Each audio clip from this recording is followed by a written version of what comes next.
حسین کے قدموں کا بوسہ دیا. چچا جان اب مجھے بھی اجازت دیجیے. امام فرماتے ہیں حضرت امام حسن کے کربلا کے میدان میں 7 بیٹے تھے. 7 میں سے 5 شہید ہوئے. حسن مسلح زخمی ہو کر بچ گئے اور ایک بیٹا آپ کا قیدی بنا تھا.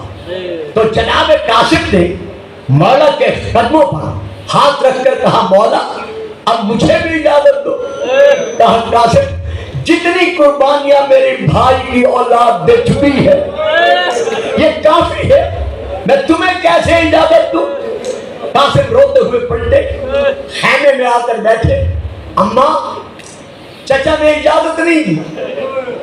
کہا بیٹا کوئی بات نہیں ابھی اجازت دیں گے. کہا ماں وہ کیسے. کہا بیٹا تیرے باپ نے جو تجھے تعویذ باندھا تھا اس نے یہی کہا تھا قاسم جب سب سے بڑا مشکل وقت آئے تو میرا یہ تعویذ کھول کے دیکھ لینا. جلدی سے شہزادہ قاسم نے وہ تعویذ کھولا جس میں لکھا ہوا تھا حسین کربلا میں جب میرا یتیم قاسم شہادت کے لیے سوال کرے تو یتیم سمجھ کر رد نہ کر دینا, اسے اجازت دے دینا. جلدی سے تعویذ چوما, آنکھوں سے لگایا, مولا کے قدموں میں آئے, کچھ نہیں کہا, آ کر تعویذ آگے رکھ دیا. جب امام کی بھائی کے تعویذ پر نظر پڑی ایک ایک آنکھ سے کئی آنسو برسے. قاسم کو بلا کر سینے سے لگایا, کہا میرا لال تجھے بھیج رہا ہوں لیکن مجھے یقین ہے تو واپس نہیں آئے گا, مجھے تیرا لاشا اٹھانا پڑے گا. ایک بار پھر خیمے میں چلو. قاسم کو خیمے میں لائے, تمام بیویوں سے قاسم نے الوداعی سلام کر کے اجازت لی. امام نے قاسم کا کرتا کفن کی صورت میں بنا کر قاسم کو پہنا دیا. اس شہزادے کو ہاتھوں سے اٹھا کر آپ نے خود زین پر بٹھایا. رونے والوں عزاداروں سیدوں غیر سیدوں اب ذرا تصور کرو, زین پر بٹھایا تو حسین نے تھا لیکن میدان کربلا میں اس شہزادے کو زین سے اتارا کس نے. طاقت دو مرتبہ اس نے حملے کیے, بھوکے پیاسے 3 دن کے قاسم نے پہلے حملے میں 70 ناریوں کو جہنم پہنچایا. دوسرے حملے میں 200 کوفیوں اور شامیوں کو جہنم رسید کیا. عزت پھیلے بدمست کی طرح اپنے بیٹے کو بھیجا اس نے کہ جاؤ اس سے میدان خالی کراؤ. چاروں کے چاروں بیٹے قاسم کی تلوار سے جہنم پہنچے. اب اس سے سنبھلا نہ گیا, یہ خود مقابلہ کے لیے آیا. حمید بن مسلم کہتا ہے میں نے کسی شہید کے لیے کبھی دعا نہیں مانگی تھی لیکن جب ارزق اس شہزادے کی طرف بڑھا تو اس وقت میرے دل سے ایک آہ نکلی کہ یا اللہ ہو سکے تو اس یتیم کو فتح عطا کر دے. یہ آگے بڑھا, رد و بدل کے بعد گرد و غبار زمین سے اٹھا, پتہ چلا یہ بھی قاسم کے ہاتھوں سے جہنم پہنچ چکا ہے. اب ابن سعد نے پکار کر کہا کہ شامیوں کوفیوں اس سے اکیلا نہیں لڑنا, چاروں طرف سے اسے گھیرے میں لے لو. جتنے کوئی تیر مار سکتا ہے, جتنے نیزے مار سکتے ہو, چاروں طرف سے اس پر حملہ کرو. چاروں طرف سے جب حملہ ہوا ایک ازدی ملعون نے آپ کے سر پر زور سے تلوار ماری. تلوار اتنی زور سے لگی کہ درمیان سے سر کھل گیا. یہ میں نے پڑھ دیا, آپ نے سن لیا. پتہ تو ان ماں کو چلا, پھپھیاں کو چلا, بہنوں کو چلا جو دروازے سے دیکھ رہی تھی. سر کا کھلنا تھا, سارا چہرہ خون میں ڈوبا. یا ایک اور شامی نے آپ کی پشت میں اتنے زور سے نیزہ مارا کہ نیزہ لگتے ہی وہ اندر سے گزر کر سینے سے ظاہر ہوا.